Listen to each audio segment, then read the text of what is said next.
Yeah, this is my new Harbor Freight Predator 3500 inverter generator. 3000 running watts, usual, and it comes with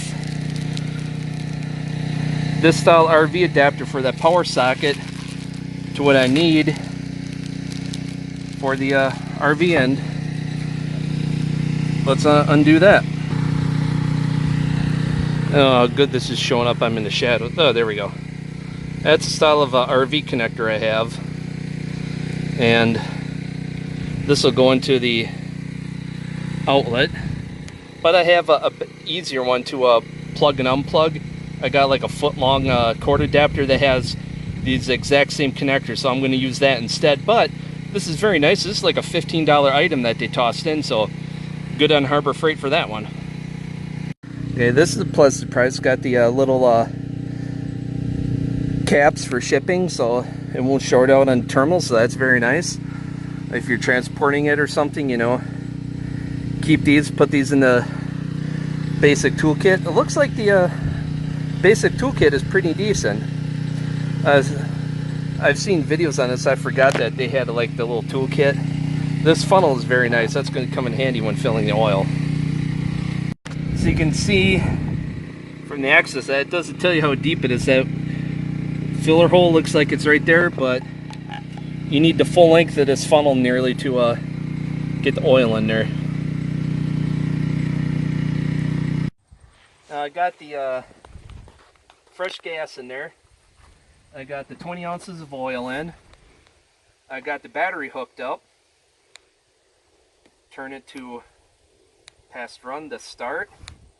I'll put the ESC throttle, that's fuel economy mode, and hit the starter button. See if the battery has a charge to start it.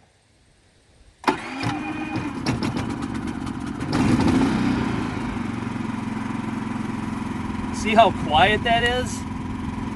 That is insanely quiet. This is my first inverter generator, and put it on full power, and the camera is like 5-6 feet away. Put on full throttle.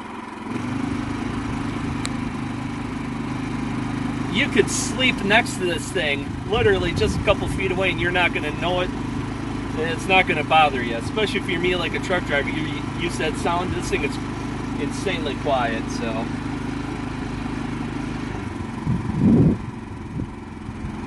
you got all kinds of neat little features here. Amps being used. I think that's amps. VA. I don't know. Hour meter. That's what I like to keep an eye on maintenance. Volts, 123 volts. Now I gotta check the hour, the hour meter for what these features mean. The manual, so I know exactly what I'm looking at. When the green output light is on, that's when it's safe to plug in power. So I'll shut this off and get this hooked up to the camper.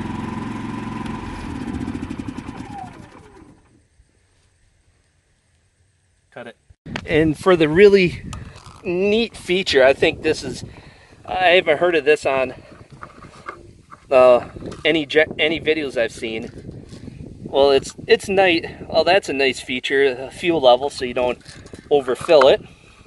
But listen to this. Clicks just like your automotive fuel cap. That is very nice. You can't over tighten it. That is a very nice feature. Kudos to Harbor Freight and the designers that spec that. That is a really nice feature.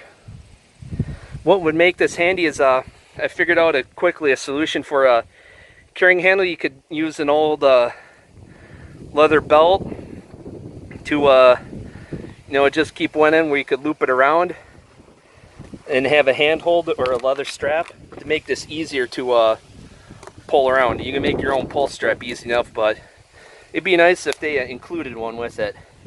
We're gonna unlock the wheels. There's a wheel lock button to keep it from rolling away, especially when you're servicing it. Lock the wheels in, and away you go. I got all three generators running. This will give me an idea how loud each one is. I'll be standing the same distance away from each one.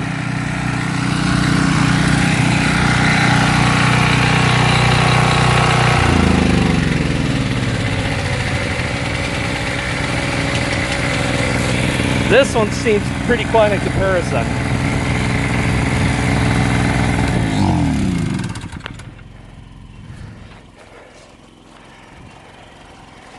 And listen how quiet that is. That is nice. Now to plug it in, get the fridge going again, and have something to drink. Till next time, take care. I just wanted to do a quick video on the how loud these generators were and how easy it was to start this Predator 3500 inverter generator. And I just put gas in it, then I hooked up the battery, and it just popped right off. So yeah, very pleased with how quiet that is. That's going to work out real. That's going to get a lot of hours on it.